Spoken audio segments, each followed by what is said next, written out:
Hi, my name is Henry Cook, and I work in the European HANA and Database Technology Centre of Excellence within SAP.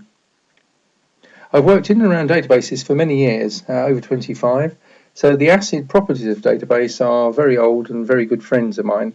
And when I saw the request to author presentations on different topics, I was more than happy to spend a few minutes talking about them. Also, I thought it would be great fun to be able to say I've authored a corporate presentation entitled Henry Cook on ACID. So, ACID properties and transactions. SAP HANA is a fully ACID compliant database.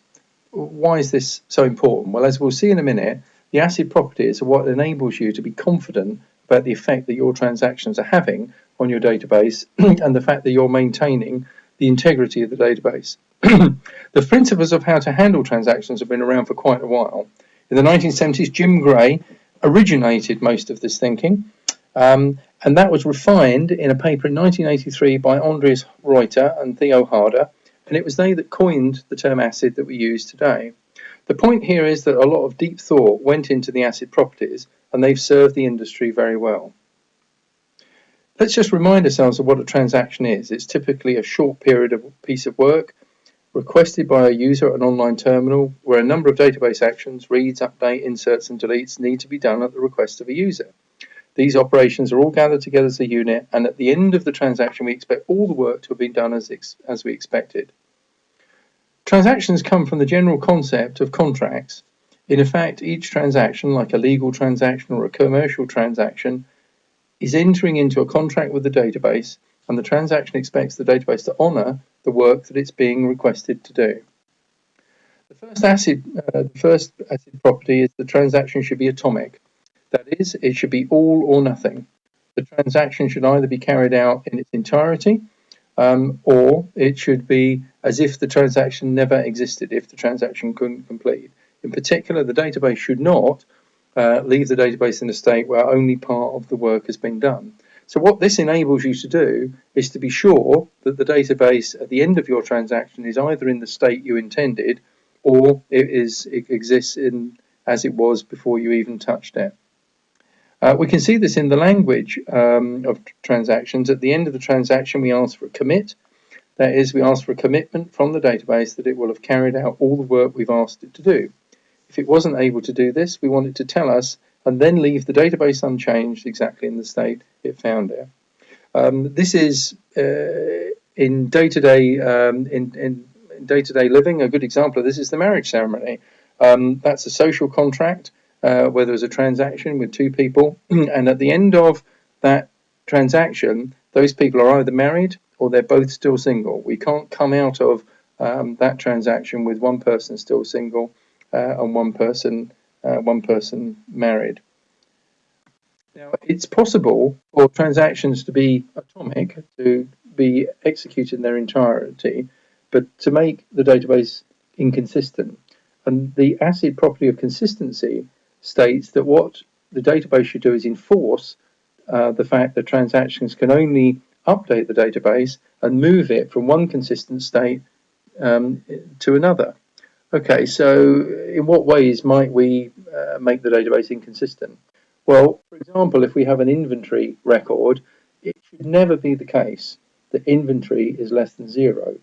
The demand for the inventory may be greater than the number of objects we have, but if we are recording the number of objects that are sitting on shelves, we should not be able to have minus 100 sausages. So outside of the world of Star Trek and antimatter, it should not be possible for us to have a negative amount of inventory.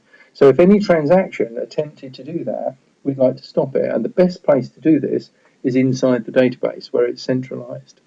Likewise, there may be some sanity checks we want to apply. If we're adding a customer record and we've worked out from their date of birth that they're 257 years old, we may begin to suspect that that record is inconsistent and would damage the integrity of our database. So we would want transaction manager, the database manager, to forbid that transaction. Equally, there are referential checks, what's called referential integrity, where if we're inserting order lines, we would want to make sure that there exists an order to put those order lines in.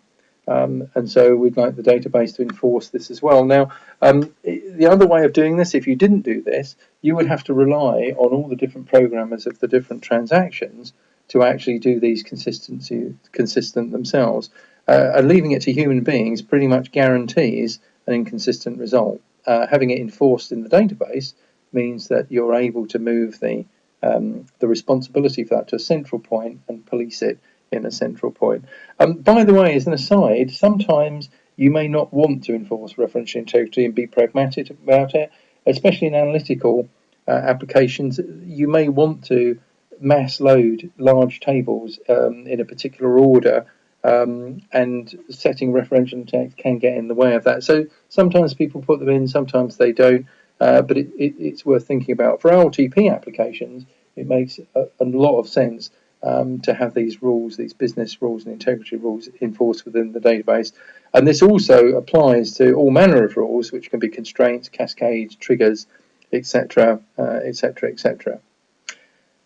The third property that's proposed is isolation. Now, isolation doesn't mean getting lonely. After all, databases are made for sharing.